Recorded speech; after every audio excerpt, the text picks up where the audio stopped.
DBF adalah singkatan dari direct breastfeeding, yaitu menyusui dari pabrik langsung.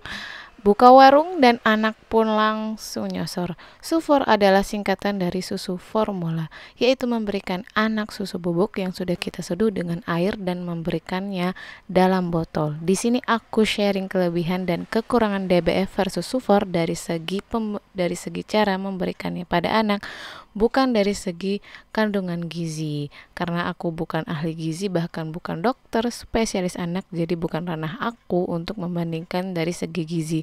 Karena pengalaman pribadi menyusui anak secara langsung atau DBF selama 9 bulan, jadi ketika anak aku umur 9 bulan aku kasih tambahan Sufor dengan tetap menyusui DBF.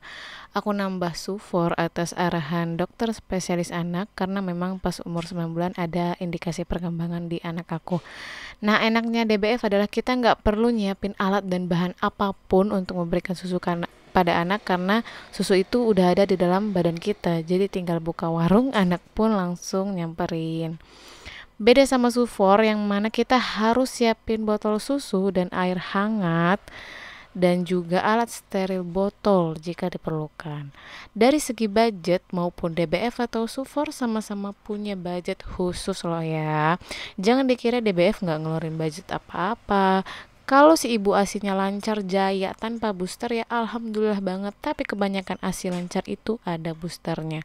Mungkin di awal-awal anak lahir memang asinya insya Allah lancar. Tapi makin gedenya anak, kemungkinan produksi asi berkurang. Jadi harus ditambah booster. Booster asi di sini nggak cuman booster konsumsi gitu ya, yang dalam bentuk suplemen atau vitamin buat si ibu, tapi juga bisa dalam bentuk makanan, cemilan, jajanan, atau mungkin belanjaan online yang bikin ibu happy dan moodnya bagus dan berefek bagus buat memperlancar ASI. Nah, kalau Super pengeluaran rutinnya yang pasti susu ya dan botol susu. Jadi sama-sama ada budget kan. Nah, dari segi kemudahan si ibu buat dalam menyelesaikan pekerjaan rumah tangga alias sat-sat, kalau DBF pastinya nggak bisa ngapa-ngapain dong. Tapi kalau ada ibu yang bisa sat-sat sambil nyusahin anak, wah hebat banget. Karena pengalaman aku sih, aku nggak bisa ngapa-ngapain ya. Malah seringnya ikutan ketiduran atau lebih parahnya kita yang tidur sedangkan anak masih melek. Kalau kayak gini kan saat-saatnya makin ketunda banyak dong ya. Lalu kalau Sufor gimana? Jujur aku ngerasa mudah banget semenjak ngasih Sufor ke anak. Karena anak bisa nyusu sendiri pakai botol, bahkan sampai ketiduran sambil nyusu. Sedangkan kita bisa satset semua pekerjaan rumah sambil tetap mantau anak. Enaknya ya Sufor gini, bisa satsetnya lebih cepat. Apa bagian gak enaknya dari Sufor? Yang pasti ada, yaitu dari segi kesabaran anak yang diuji. Sedangkan anak kecil kan belum ngerti sabar sama sekali ya. Kalau DBF kan gak perlu waktu buat nyeduh susu karena minum dari pabrik langsung. Sedangkan Sufor harus diseduh dulu, belum lagi nunggu beberapa menit buat ademin susunya yang masih agak panas tadi. Nah, kalau kita kan orang dewasa nunggu beberapa menit tuh mah gampang banget ya. Tapi kalau anak kecil nunggu semenit aja tuh udah kayak nunggu berjam-jam. Jadi kita harus sabar menyabarkan telinga kita untuk mendengarkan tangisan dia yang udah nggak sabar mau minum susu. Karena anak kecil belum mengerti konsep waktu, jadinya kayak gini deh. Dan ini part paling nggak enak dari Sufor. Nah, kalau tengah malam anak haus gimana? Tentu aja ini juga part tengah malam ini paling enak DBF ya. Aku sebagai ibu ASI dan juga ibu Sufor semenjak anak aku usia 9 bulan, tengah malam pun aku harus bangun buat bikin susu. Walaupun sebelumnya udah DBF ke anak, tapi terkadang anak aku harus tetap dikasih Sufor.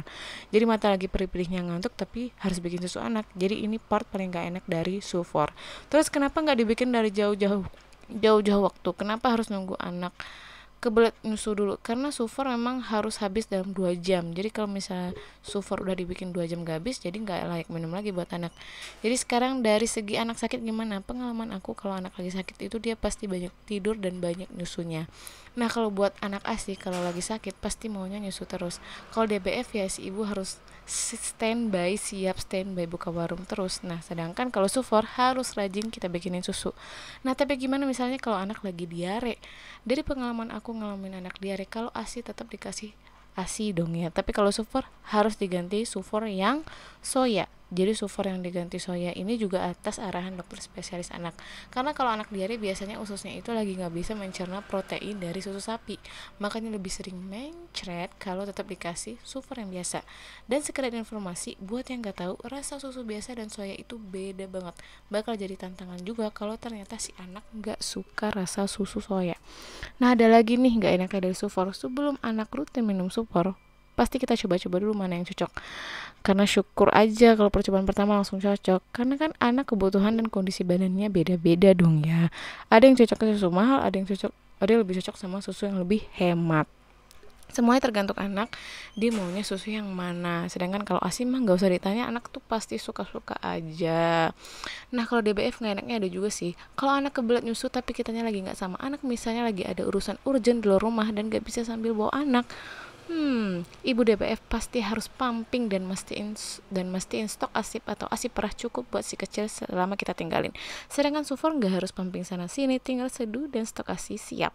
Nah, di sini ketahuan lagi budget buat ibu DBF, yaitu alat pumping. Dan juga kalau DBF, kalau keluar rumah bareng anak pasti harus bawa apron menyusui, dan minimal pastiin bisa nyusuin tanpa apron kalau misalnya nggak bawa apron ya. Karena anak nggak peduli di mana tempatnya, kalau pengen nyusu ya harus nyusu. Dan oh ya, jangan lupa pakai baju yang busui friendly, karena kalau nggak pakai baju busui friendly ya susah dong buka warungnya ya kan. Sedangkan kalau Sufor, kalau keluar bareng anak kita cuma perlu siapin botol susu dan airnya aja. Tinggal seduh dan anak bisa nyusu deh tanpa kita pusing pakai apron atau pakai baju busui friendly. Dari segi kelebihan Sufor tetap ya, ibu-ibu sebisa mungkin kasih ASI eksklusif minimal 6 bulan di kehidupan pertama anak, karena dokter anak manapun pasti nyaranin ASI buat di bulan-bulan awal kehidupan anak. ASI tetap terbaik. Oke, semangat mengasihi. Terima kasih sudah menonton. Assalamualaikum. Semoga sharing ini bermanfaat buat ibu-ibu dimanapun berada dan buat siapapun yang juga belum jadi ibu. Terima kasih. Assalamualaikum.